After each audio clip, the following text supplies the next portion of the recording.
What if I were to propose that the reality we inhabit was never destined to be?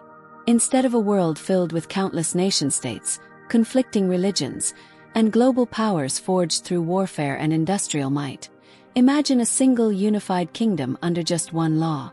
A world where the same civilization stretched from the foggy moors of Britain to the desert sands of Arabia.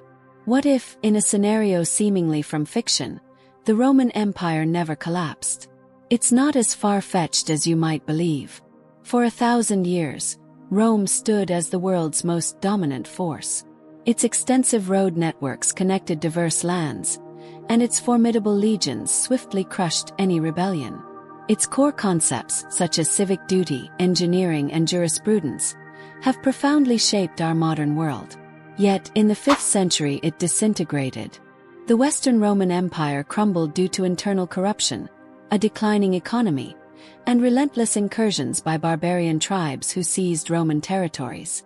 This plunged Europe into an era of widespread chaos. This period gave rise to feudalism, devastating plagues, and wars fought over faith, leading to what is often called the Dark Ages. But what if this never occurred? What would our world look like if Rome had managed to endure? Let's imagine for a moment. The year is 476 AD.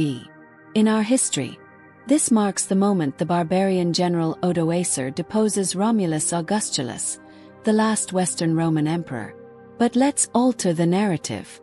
Let's assume the critical military reforms of the late 4th century, particularly under emperors like Diocletian and Constantine, were a resounding success.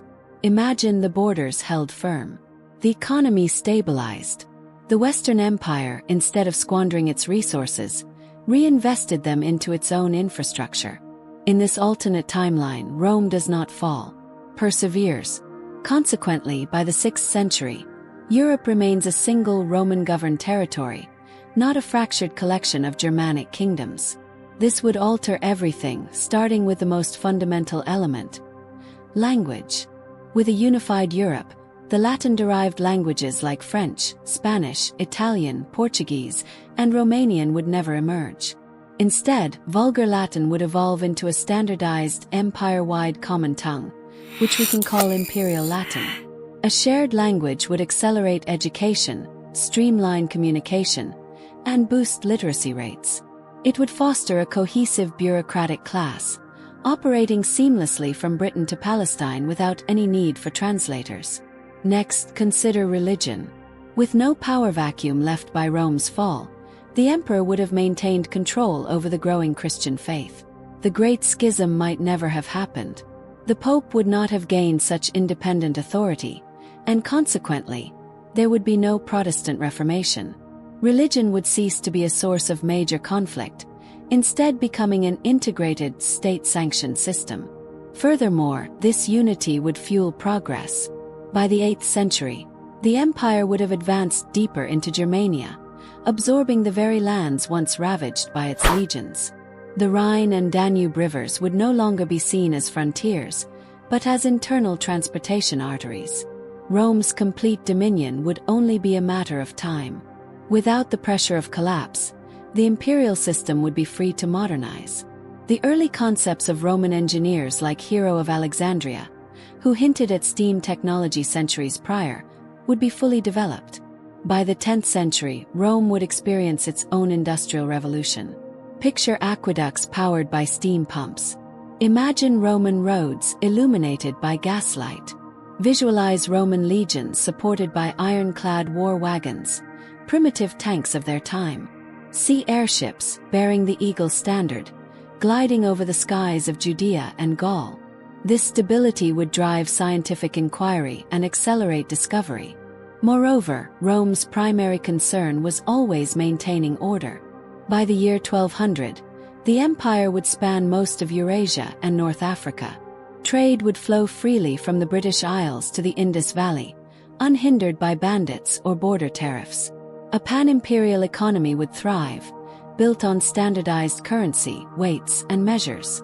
Slavery, a brutal reality of the ancient empire, would be gradually phased out, not for moral reasons, but for economic efficiency. Machines and organized labor guilds would take its place. Mandatory public education would be the norm for all citizens. Engineering academies would supplant cathedrals as centers of learning, while intellectual games and team sports would rise in popularity, causing the appeal of gladiatorial combat to fade. And critically, feudalism would not exist. Without the empire's fall, there would be no local lords carving up land into fiefdoms.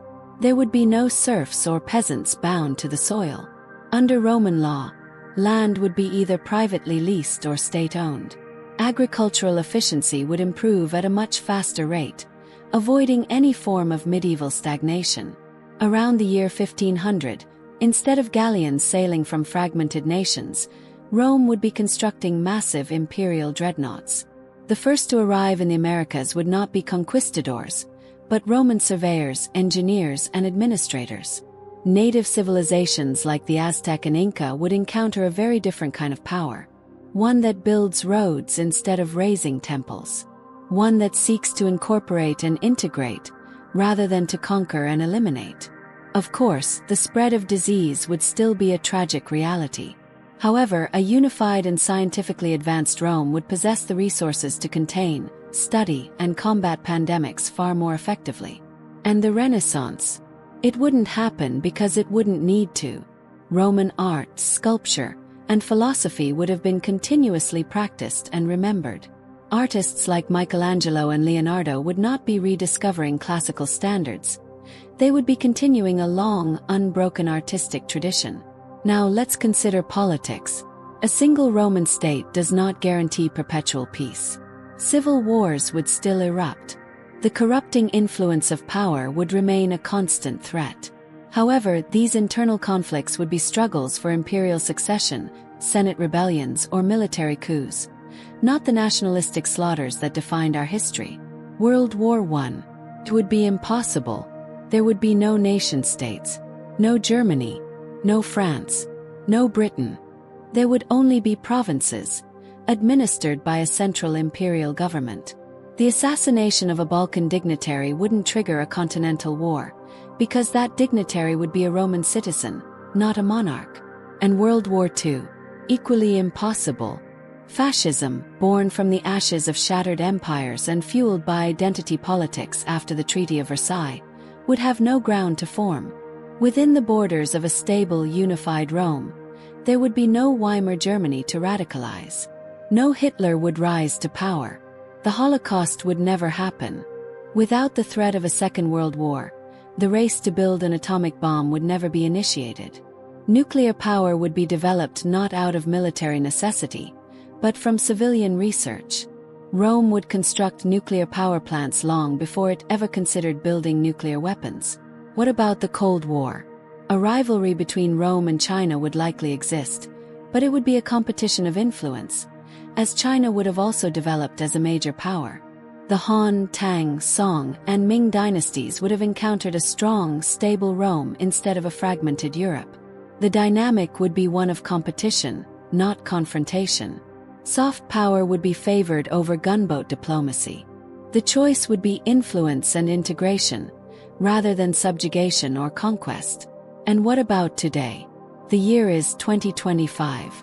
Our world grapples with climate change, digital anarchy, and resurgent authoritarianism. In the Roman timeline, after 2 millennia, the empire has become a bureaucratic, slow-moving, and perhaps even dull entity. But it is, above all, stable. It addresses global challenges with massive projects. Vast solar arrays in North Africa, tidal energy farms off the coast of Britannia. Transcontinental magnetic rails shuttle not social media trends, but legal, financial, and logistical data. Its citizens carry data tablets. Life in this Rome is not a utopia. However, its greatest flaws, the purges, the excesses, the decadence, are tempered by a long-term perspective. When you have ruled for 2,000 years, you learn from your mistakes. You adapt, you endure, you do not fall. But herein lies the ultimate question. Would we still be us? Without defiance, what would our concept of freedom be? Without the dark ages, would we cherish the light? Without rebellion, would we ever learn to challenge authority? Perhaps Rome never truly fell. Perhaps it simply evolved. In a way, its presence remains dominant. The echoes of its laws, symbols, and language resonate through our courts, our architecture, and our politics. The Senate, the Republic, the legions. Even in its absence, a ghost of Rome persists. So maybe the real question isn't what would have happened if the Roman Empire never fell. Maybe the better question is, has it ever truly gone away?